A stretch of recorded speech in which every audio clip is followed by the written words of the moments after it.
got a little bonus episode on the ASS2000 for you. Today we're going to quiet down the hardtop by putting some felt pads between the mounting hardware and the hardtop itself.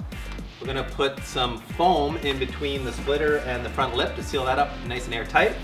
And we're going to make some side extensions for the splitter that go to the bumper, all on this episode. Oh, and, oops, I forgot. Yeah, we're going to fine tune the alignment a little bit. We're going to jiggle the ride height a little to try to make it less oversteery at the racetrack. So yeah, lots of little fine tuning coming your way.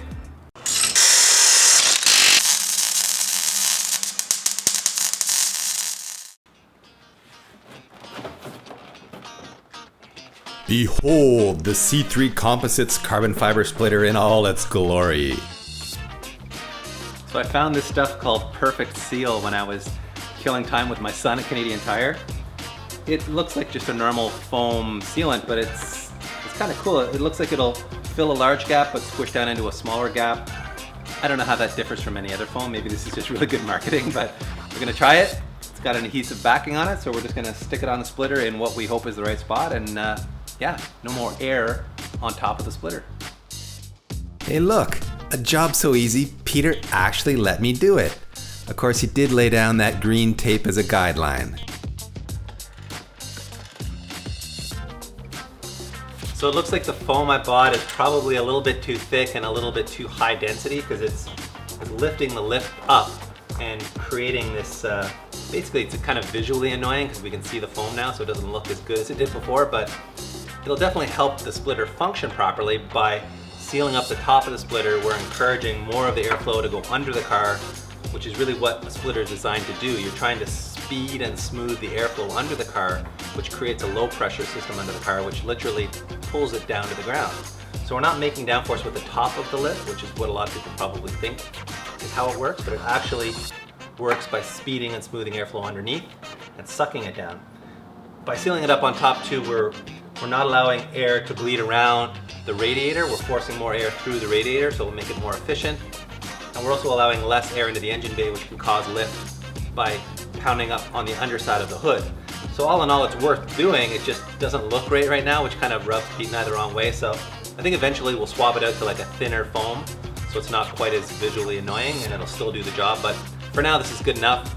So as you can see, our tire sticks out a little bit further than the bumper, which in turn creates a bit of turbulence in this area, which isn't great for aero. It's not ideal. So what we've done is taken a sheet of carbon from C3 Composites, our buddy Kevin, of course, and what we're gonna do is mount it up in place here, and this should be good as a diversion plate, which will allow the air to roll up and over, smooth things out. Plus, it looks pretty badass in my books. Mounting the carbon panel isn't rocket science and feels more like home renovation than car modification, as it simply requires some pilot holes and screws to secure it in place. More arts and crafts from PT. What are you doing in there?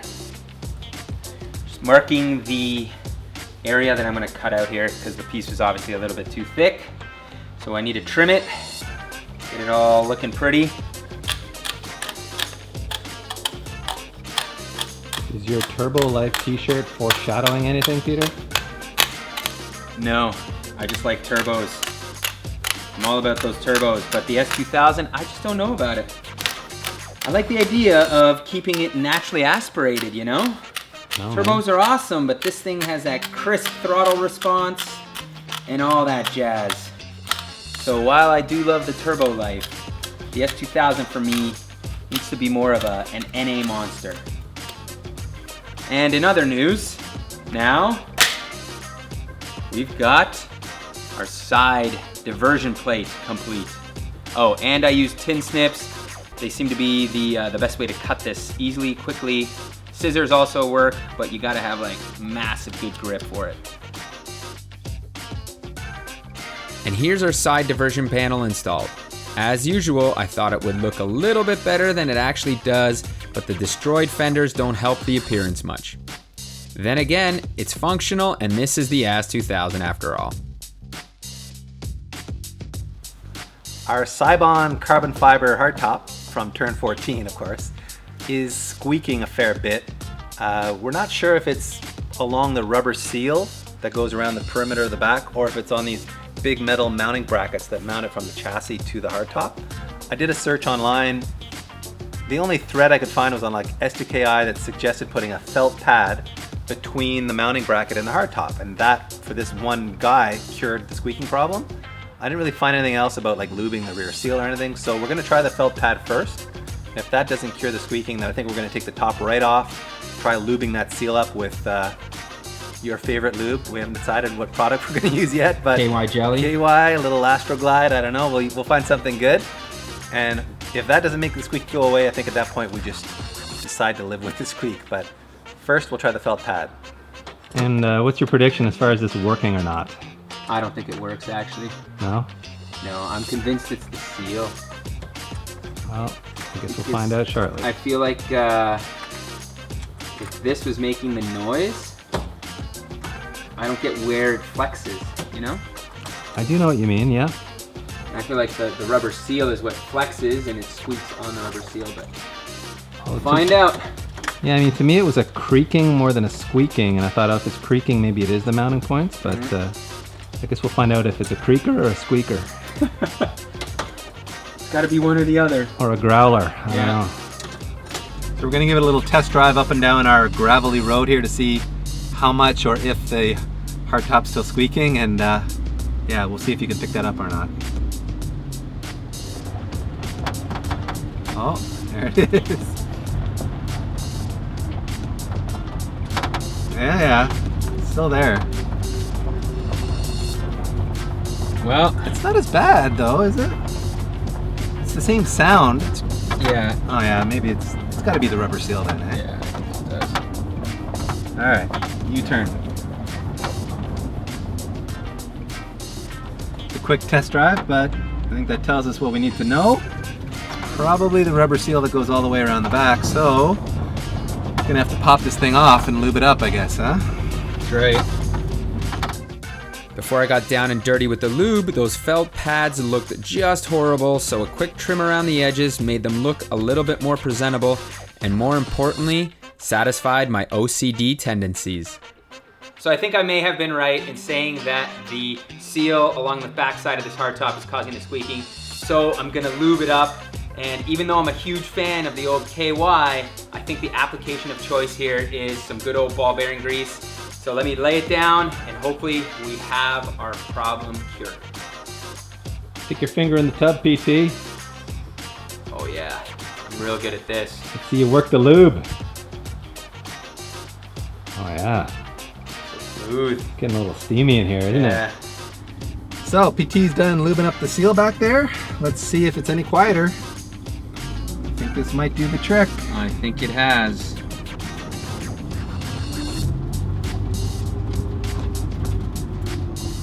Yeah, it's quiet already. Yeah, haven't heard a squeak yet. Man, I think that's it. Success. So now you know, lube is the answer Lube to is all of always the life's answer, exactly. friction problems. Always lube your seals, boys and girls. Always lube That's your right. seals. So why are we monkeying with the ride height and the alignment on the ASS2000 after Dove and the boys at NV did that 3D alignment for us? A couple of reasons. One, the rear ball joints slipped on us and we maxed them back out again, but we want to double check to make sure we're still good there. But more importantly, the car was oversteering a lot at the track. And based on some research, I found that these cars are really sensitive to rake, meaning the angle of the car down the length of it. And they actually like to be a little lower in the rear than the front. And that helps quiet the rear end down as far as oversteer goes. So we're gonna set it up with maybe a 1/4 inch less ride height in the back than in the front, and we'll see how that affects the handling of the car at the racetrack. So between that and just making sure our alignment is a little more aggressive and where we want it, and dialing in that reverse rake a bit, we'll see if that gives us the handling dynamics that we're really looking for at the track. So because we pulled that lip up so much, I'm gonna like take a 1/4 inch off the measurement. So let's say we're at like 25 here. Some guys measure from the center of the hub up to the lip. Seems to be a common measurement technique on S2KI, which is like 13 inches here. But I think it's easier just to go off the ground personally. So say 25 front.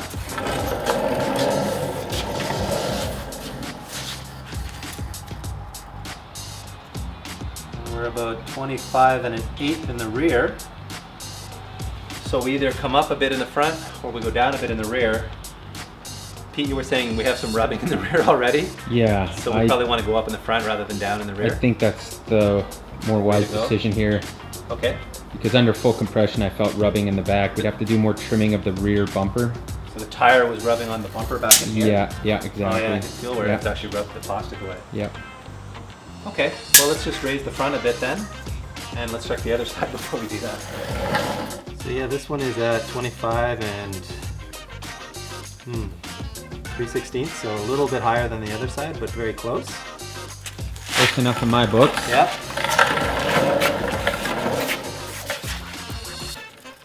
And this one is also the 25, which is the same as that side. So the front right now is raked down, nose down, and really we want the opposite. So because we got rubbing in the rear, let's come up a 1/4 inch in the front. We'll see where that settles out. So when adjusting the ride height, typically what I do is measure the height from the bottom of the lock collar here down to, say, the bolt on the lower mounting point, just to give me a reference distance, and then I will crank it around until I increase that distance by a 1/4 inch, and that should in theory raise the ride height by a 1/4 inch. You could also take a measurement, say, off the control arm to there, just off a fixed point, so that you have a reference point for how much additional height you've added. 9 inches and 1/16, we'll say. I want to go up a 1/4 inch. There's a white mark on here, and I'm going to count the turns, because then when I get it right on this side, I know I say do 4 turns here, then I don't want to go to the other side. I do 4 turns there, and I've raised the ride height by the same amount on both sides. iBox supplies this nice little tool that fits into the holes in the collar. There's actually 2 tools, but I've broken one. Yeah, I wasn't going to mention that. It's okay. Hopefully I'm turning it the right way. Every once in a while I go the wrong way. I'm at 9 1/4 now. And I was at 9 1/16 before, so I've gone up almost a 1/4 inch. Actually, I think I've gone up exactly a 1/4 inch. I'm a bit above 9 1/4. And that was 4 turns, so I'll go around the other side and do the same.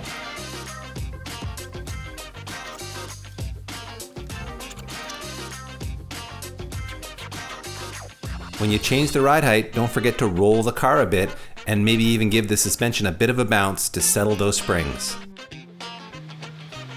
There you go. Good push. Yeah. Get that parking brake up. Get my dad bod workout on, bro. Feel like you need to dad bod the front. There you go.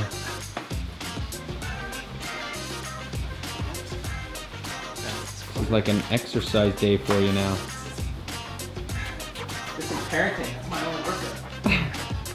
We're at about 25 1/4 now when I factor in the lift being rolled out, and which is exactly where we wanted to get to. So let me check the other side quickly.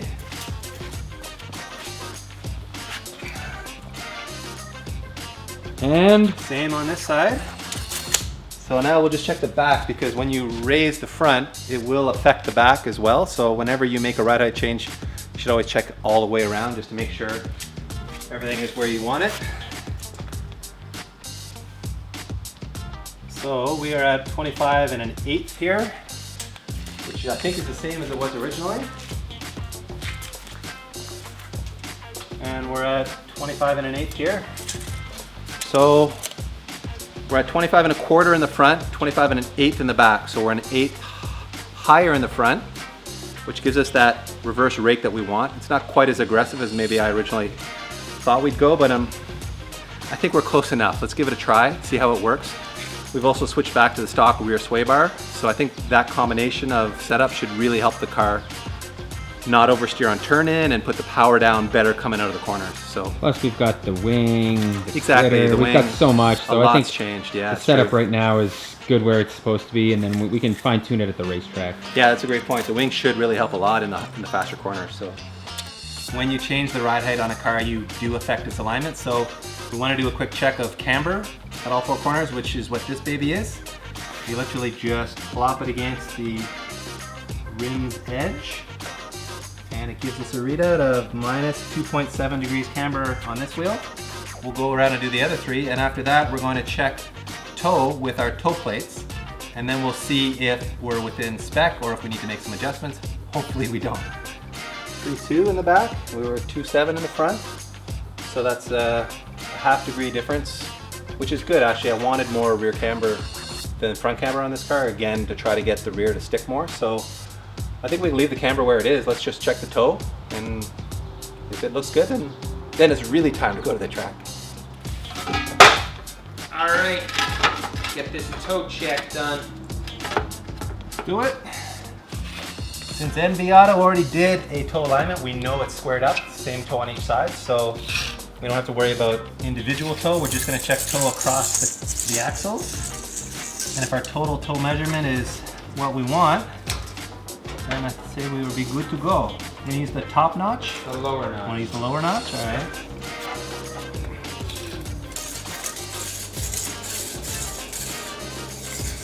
Okay. You good there? Good. So I'm at 70 and a half across the back. And I am at 70 and it's almost 70 and a half in the front.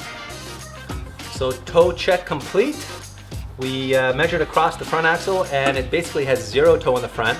Normally we'd like maybe a 1/16 of toe out to help the car turn in a bit, but it's so close to that we're just going to leave it alone for now. In the rear we have a 1/4 inch of toe in, which sounds like a lot, but that's actually the factory spec for this car. And we don't want any less than that because again the rear end of the car is so active. So we're happy with the toe, we're happy with the camber, so we're all set on the alignment. That wraps up this bonus episode. I think we got a lot more done than we expected. We did. All our small detail jobs are done. So I guess it's time to Go to the racetrack. beat up on that Jag maybe? Let's hope so. Otherwise we got to do some more mods and that would really be unfortunate, wouldn't it? No, yeah. We hate doing mods. No, we don't like it. No. So yeah, there'll be more mods, don't worry. Man, All that guy does is more mods. I don't know if he knows how to use that thing pretty good. It's just like, I just He just blasts away at everything, man. Okay. His life's work.